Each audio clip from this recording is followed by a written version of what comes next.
नमस्कार दोस्तों, मेरा नाम है योग गुरु सुनील सिंह और मैं योगा लवर ट्रस्ट का फाउंडर हूँ। आज मैं आपको बताने जा रहा हूँ जिन शिंदो रेकी के ऐसे बिंदु जिनको आप निरंतर प्रेस करेंगे और कुछ मैं आपको स्ट्रेचेस बताऊँगा तो आपको सर्वाइकल की समस्या आजीवन नहीं होगी और जिनको हो गई है इनके अभ्यास से वो आजीवन निरोग रहेंगे। इसमें पहला बिंदु क्या है? सबसे पहला बिंदु हमारे इंडेक्स फिंगर और मिडिल फिंगर के बीच का बिंदु है। ये देख लीजिए, इस बिंदु को आपको 30 seconds clockwise and 30 seconds anti clockwise दबाना है। लेकिन इसमें आपको एक बात ज़रूर ध्यान रखनी होगी, यदि आपको राइट साइड में पेन है तो आपको लेफ़्ट हैंड से शुरुआत करनी है और लेफ़्ट साइड में पेन है तो राइट हैंड से शुरुआत करनी है। इसको मॉर्निंग में 1 मिनट और इवनिंग में 1 मिनट आपको प्रेस करना है। उसके बाद सेकंड बिंदु में आपने क्या करना है, लिटिल फिंगर और रिंग फिंगर के बीच का ये देख लीजिए बिंदु मैंने बनाया हुआ है, मार्क किया हुआ है। इस वाले पार्ट को भी आपको शुरुआत करनी है 30 second clockwise and 30 second anti clockwise, या एट ए स्ट्रेच आप इसको 1 मिनट तक भी होल्ड करके रख सकते हैं। लेकिन इसमें आपको क्या ध्यान रखना है, जिस साइड में आपको पेन है उस साइड से आपको शुरुआत करनी है और दूसरे हाथ से भी करना है। ये आपको अर्ली रिकवर होने में मदद करता है। उसके बाद एक्यूप्रेशर का तीसरा बिंदु क्या है, उसमें आपको क्या करना है, ये देखिए हमारे इंडेक्स फिंगर और अंगूठे के बीच में एक वेब होता है। इसमें जो सबसे सॉफ्ट पार्ट होता है, आप दबाएंगे तो बहुत आपको टेंडर पार्ट मिलेगा, उसको आप दबाएंगे तो आपको थोड़ा सा पेन होगा। इस वाले पार्ट को भी आपको 30 seconds clockwise and 30 seconds anti clockwise आपको दबाना है और दोनों हाथ में दबाना है मॉर्निंग और इवनिंग में। उसके बाद अगला पॉइंट क्या है, वो हमारी एल्बोज़ में, जहाँ एल्बोज़ हमारे मिल जाती हैं, इस तरह से आप बेंड करेंगे और एक सॉफ्ट सा पार्ट देखेंगे, थोड़ा सा वहाँ पर आप देखेंगे, आप प्रेस करेंगे तो आपको पेन सा होगा। ये देख लीजिए, उस पार्ट को भी आपने दबा के रखना है, या 30 सेकेंड क्लॉकवाइज या 30 सेकेंड्स एंटी क्लॉकवाइज। LI11 कहलाता है, इसको आपने दबा के रखना है, दोनों हाथ से करना है। इन एक्यूप्रेशर बिंदुओं के अलावा अब मैं आपको स्ट्रेचेस बता रहा हूँ।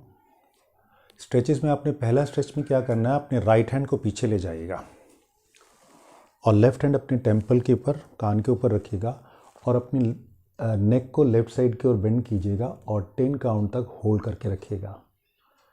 10, 8, 6, 4, 3, 2, 1। इसी अवस्था में रुकिएगा। उसके बाद आपने दोबारा क्या करना है, अब आपने काउंटर फोर्स लगाना है, यानी आपके हाथ आपकी गर्दन को लेफ्ट साइड की ओर फोर्स करेंगे, खींचेंगे और आपकी नेक काउंटर फोर्स लगाकर उसको रेजिस्टेंट यानी रोकेगी। इसको भी 10 काउंट करके होल्ड करना है। देख लीजिए कैसे करना है। 10, 8, 6, 5, 4, 3, 2, 1। इस स्ट्रेच को दूसरी साइड से भी इसी प्रकार से करना है। दोनों ओर से कम आपको 3-3 बार करना है। उसके बाद अगले स्ट्रेच में आपने क्या करना है, अपने राइट हैंड को पीछे ले जाएंगे, अपनी गर्दन को आगे की ओर, और हमारा हाथ इस तरह से हमारे सर के पीछे रहेगा और अपनी नेक को आगे की ओर हम पुल करेंगे और 10 काउंट तक ये प्रेशर मेंटेन रखेंगे। 10, 8, 6, 4, 3, 2, 1। वापस आ जाएंगे। इसी प्रकार से दूसरी साइड भी हम करेंगे। इसको भी हम 3-3 बार अभ्यास करेंगे।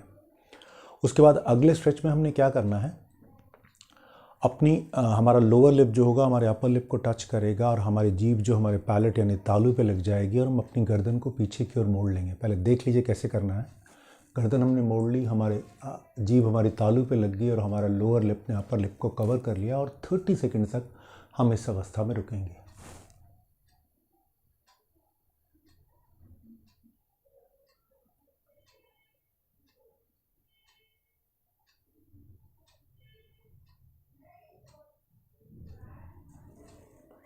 इस क्रिया को 30-30 सेकंड करके आपको 2 बार करना है। अगले स्ट्रेच में आपने क्या करना है, अपनी इंडेक्स फिंगर को इस प्रकार से अपनी चिन के सेंटर में रख लेना है और अपनी नेक को पीछे की ओर धकेलना है और इसमें काउंटर फोर्स लगाना है। आपकी नेक आपके फिंगर को आगे की ओर धकेलेगी और आपका फिंगर जो है आपकी नेक को पीछे की ओर धकेलेगा। ये देख लीजिए हमने प्रेशर बनाया और इसको हमने मिनिमम 30 सेकंड तक होल्ड करना है। देखिए कैसे करना है, ये हमने पीछे ले गए और दबाया और अब हमने काउंटर फोर्स लगा के 30 सेकंड तक होल्ड किया।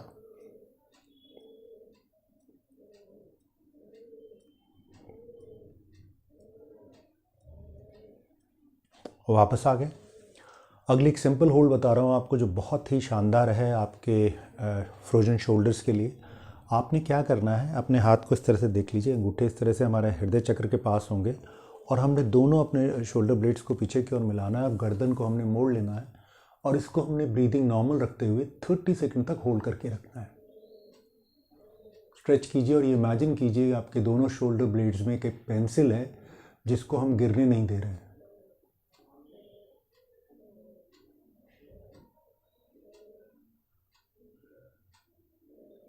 वापस आ गए। इस स्ट्रेच को आप 30-30 सेकंड के 2 बार अभ्यास करेंगे। अगला बहुत सिंपल स्ट्रेच है। आपने क्या करना है, अपने दोनों कंधों को अपने कान के पास लगाने की कोशिश करनी है और ये देख लीजिए कैसे करना है। ब्रीदिंग नॉर्मल रखनी, सांस भरते हुए अपने दोनों कंधों को कान के पास ले जाना है और 30 सेकंड तक अपने दोनों कंधों को कान से स्पर्श कराने की कोशिश करनी है और होल्ड करना है और उसके बाद धीरे धीरे वापस आ जाना है। तो ये जिनशिंदो रेकी के पॉइंट्स और ये जो स्ट्रेचेस हैं, अगर आप इसको निरंतर करते हैं तो जिन लोगों को सर्वाइकल है उनका सर्वाइकल जड़ से ख़त्म हो जाएगा और जिनको किसी भी तरह की नेक से रिलेटेड या फ्रोजन शोल्डर जैसी समस्या हैं वो भी जड़ से ख़त्म हो जाएंगी। अगले प्रोग्राम में किसी और विषय के बारे में बताऊंगा, लेकिन उससे पहले आप हमारा चैनल सब्सक्राइब करना ना भूलें। धन्यवाद। नमस्ते।